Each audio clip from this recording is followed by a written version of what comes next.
Ang KNN ay hatid sa inyo ng UNICEF. Nakita kita sa isang magazine, dilaw ang iyong suot ay... Lyrics ito ng kantang magazine na pinasikat noon ng Eraserheads. Pero hindi tungkol sa mga banda o sa mga kanta ang susunod nating report, kung hindi sa magazine. Napatingin at tulala sa iyong kagandahan. Magagandang mga modelo at mga pampaganda ang karaniwang laman ng mga teen magazines. Kaya naman, mabenta sa mga kabataan ang katukuling babasahin. Iba na ang iyong tingin, iba na ang iyong tingin, nagbago ng lahat sa iyo. Pero nababago raw ng magazine ang pananaw ng kabataan sa kagandahan. Yan ang tutuklasin ni Mikay ng Manila Bureau.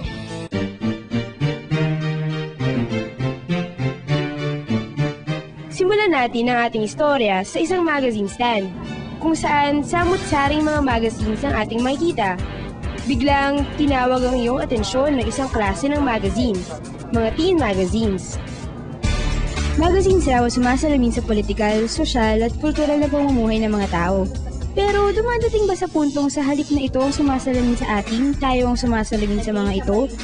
Idinidikta ba ng mga magazine ang ating paraan ng pamumuhay kung paano tayo mag-isip at kung paano tayo makibagay sa ating kapaligiran? Sa Amerika, ang magazine 17 ay inakusahan ng isang media watch group na ito ay nagsasabi sa mga babaeng, their minds are not important, by teaching young women that the most important things in a woman's life should be her looks and her relationship to men. They only serve to reinforce the drop in self-esteem. Dito naman sa Pilipinas, may mga pag-aaral na rin ginawa sa mga teen magazines.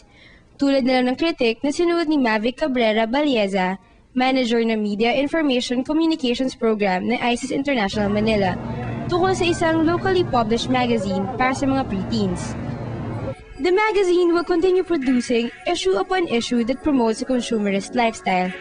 Several ideas, representations, languages, and images are absent in the magazine. Girls who do not enjoy shopping and do not follow the latest trends are not represented. Wow! Ang bibigat ng mga akusasyon na yun ah! Kung gagawa ako ng magazine para kilatisin ang iba't ibang isyong iyan, ito siguro magiging laman nun. Kaibigan ko sina Cara at Trish. Pareho sila nagbabasa ng mga teen magazines, buwan-buwan. Nabago raw ng mga magazine ito ang pagtingin nila sa kagandahan. I think anybody can be a model. We like to look at beautiful people, right? I mean, everybody does. But magazines don't really just focus on physical beauty. They also show the achievers, like, you know, Patricia Evangelista. You really see a diverse group of models. Like, look at Bianca Gonzalez. I mean, he's not exactly your like your typical model. Kahit na, model pa rin yun. Maganda.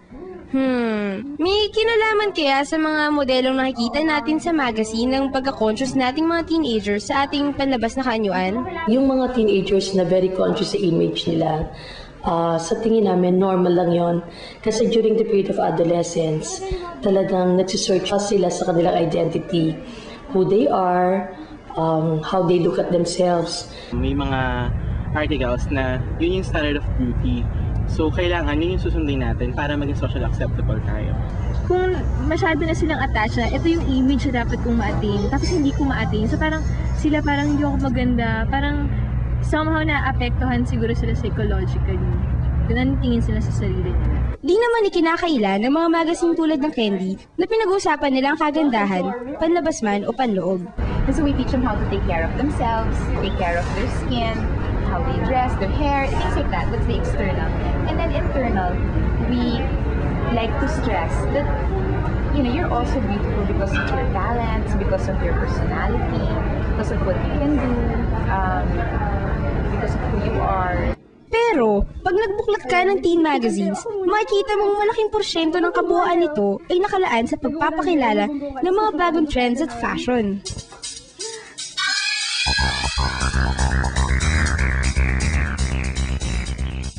Get our trends from what's happening abroad, like on the runways. We have a lot of celebrity fashion. There's a look in Paris or Milan or something like that. We translated it to something wearable by a Filipina team. Doon yung kunwari, ano ba magandang advice for the prom? Yung mga fashion tips for that.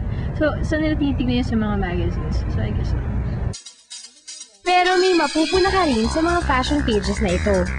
Hindi lahat ng nandun sa Tingnan, akma sa ating lahat.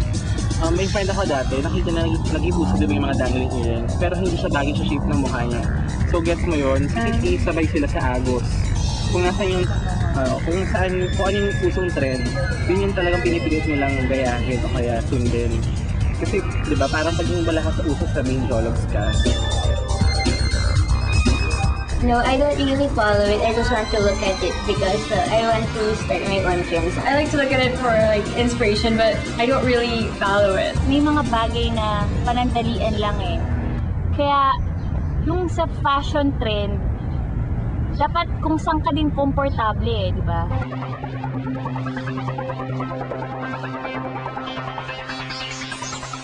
Ayon sa isang pag-aaral na ginawa ng University of Kansas noong 2004, ang mga artikulo sa teen magazines ay nagiging batayan ng mga kabataan kapag nagdedesisyon tungkol sa kanilang pakikipag-ugnayan sa ibang tao. Pagdating sa pagbibigay ng payo, parang kapatid o matalik na kaibigan ang silbi ng mga magazine ito. The vision and mission is really, it's simple, it's clear. It's the bestest friend you'll ever have. Show me what's new, to listen to my problems, to give me advice, to give me tips. Pero tulad din ng ibang mga kaibigan, di natin dapat hayaang diktahan ng mga magazine ang lahat ng ating iniisip at ginagawa. Negative effects. Pag too much na dependent ka na dun sa magazine, na tipong lahat na lang ng decisions mo, kailangan mong i-rely sa magazine, na tipong wala nang sariling self-input, hindi ka na nag-iisip. We're showing girls that they have choices, they have options, that they have to believe in themselves, and if, you know, this makeup will make you look nicer, then go for it. I mean, just because you're girly doesn't mean that, you know, you're being anti-feminist. Kung sa bagay, di naman siguro masamang makinig sa payo. Tayong mga kabataan ay laging naghahanap ng sagot sa maraming katanungan at minsay sa mga magazine mahanap ang mga ito. As a teenager, you have so many problems, you have so many issues coming at you from all sides. So, I want the youth to strengthen themselves and enjoy themselves. When you're young, you have to have fun. Believe in yourself, and then the only way to have fun is really to when you're secure, when you're confident.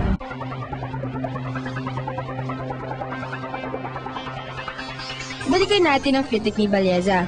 Ayon sa kanya, media is supposed to provide the broadest possible array of information, interpretation, and debate on issues that involve political choices and enable people to register dissent and propose alternatives. At dahil nga napakalaking porsyento ng mga magazines ang kinakain ng mga advertisements, may mga tulad ni Balyeza ang nangangambang di matupad ng mga ito ang responsibilidad nila sa mga mambabasa. We understand yung economics din. Hindi naman pwedeng tumakbo yung magazine ng wala ring advertiser. Dagdag pa ni Balyeza, the problem worsens if the audience, in this case, the teenage Filipino girls, are not exposed to social realities. There are no suggestions of teenage girls mired in poverty or affected by the rapid environmental degradation or caught in the midst of socio-political unrest. Pero sabi nga ng mga kaibigan ko, hindi naman dinededman ng mga teen magazines ang isyong ito. Most people think that it's all about fashion and clothes, but that's because they don't really read all of the pages. And I get to learn about the issues that happen to people our age, like teenage pregnancy, drugs, and I become more aware of these things. Meron kasi mga magazines na nagsasabi ng mga nag-a-add sa mga internships kung saan ka pwede kumuha ng mga OJTs, mga do's and don'ts. Kasi may mga bagay na akala mo, alam mo na, tapos mababasa mo, uy, okay pala tong advice na to. Or minsan, maganda din yung mga columns na yung mga nagsishare sila ng experiences. Kasi you learn from not only your mistakes, natututo ka din sa mistakes ng iba. Informative yung mga magazine kasi may mga columns sila na depende sa category kung health or love. Sabi naman ng iba, kaya nga raw sila nagbabasa ng teen magazines ay dahil light reading ito. Bagay raw kapag gusto nila mag-relax. At kung gusto naman daw nilang malaman ang mga mabibigat na isyong pampolitika, ay makuha naman daw nila ito sa mga dyaryo. Our magazines aren't our only source of information. We also read other things like Time Magazine, The Economist. I mean, we don't limit ourselves.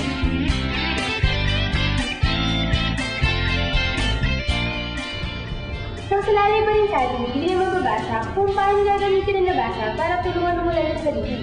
Pag-fashion, beauty, lifestyle, o magbibigat na problema man, dapat pa rin tayo magkaroon ng sariling pag-iisip at magtiwala sa aking katangian at kakayahan.